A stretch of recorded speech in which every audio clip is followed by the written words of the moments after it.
Today we're going to talk about if you have a physical product and the steps you should be taking for your crowdfunding campaign.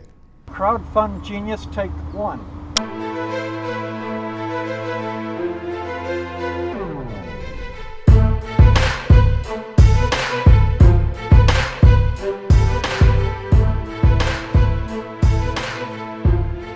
Welcome back to another episode of CrowdFund Genius Live. I'm your host, ZACBOB, here to remind you that our podcast is launching again for season 3, so make sure you check us out on iTunes and Stitcher Radio.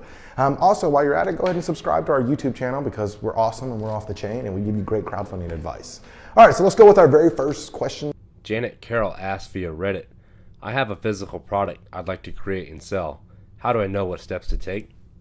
First of all, having a physical product to sell is always great when it comes to a crowdfunding campaign. There's nothing better than going to the mailbox whenever you ordered that thing on Amazon or whatever it is that you're expecting to come in the mail and it finally arrives. So having a physical product is great just for that reason. A lot of crowdfunding campaigns will not have a physical product. Like for example, an app. An app is not a physical product. So when you run a crowdfunding campaign for an app, it's a bit harder. So it is more difficult to run a crowdfunding campaign when you don't have that physical product. Now that you do have a physical product, I'm assuming that you have maybe just a very few, or maybe it's just the one working prototype. If you have more than the one working prototype, then you should start creating a list of beta testers that can probably test it out. And whenever you're looking at these beta testers, think of people that already have a list, or maybe people that can help you when it comes to your crowdfunding campaign. You don't want to just go down to the street and find some random user and be like, hey, test this out. Now, to test it out, yeah, that's great, but to give it to them to actually keep, no, you don't want to use them as a beta user. So make sure that you're finding the great beta users for whenever you run your crowdfunding campaign. They're going to be able to help out by contributing to the campaign or maybe spreading the word more. That's what we're really looking for. Not the contribution,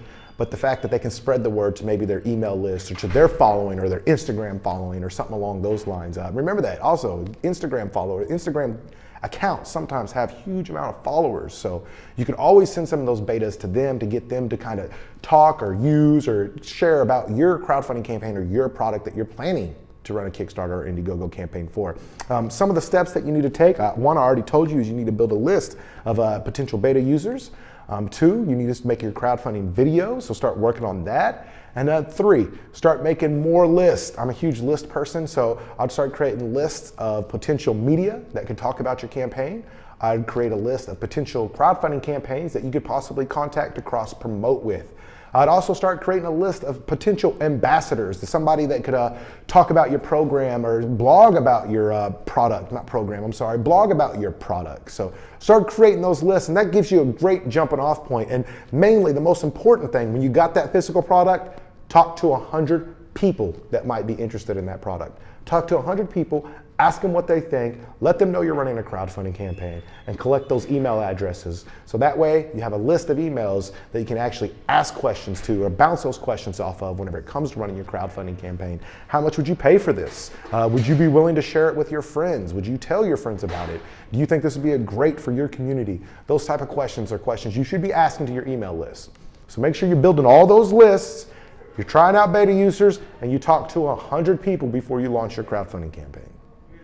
All right, so for my question of the day, who on YouTube do you watch the most? For me, it's Gary Vee and Derek Halpern and James Wedmore. Those are 3 people you should check out on YouTube. I'll try to post their links in the comment section of this. So let me know who you check out. Who do you watch when it comes to not just crowdfunding content, any type of content? What is your favorite YouTube channels? Let me know in the comments. Happy crowdfunding. ZACBOB out.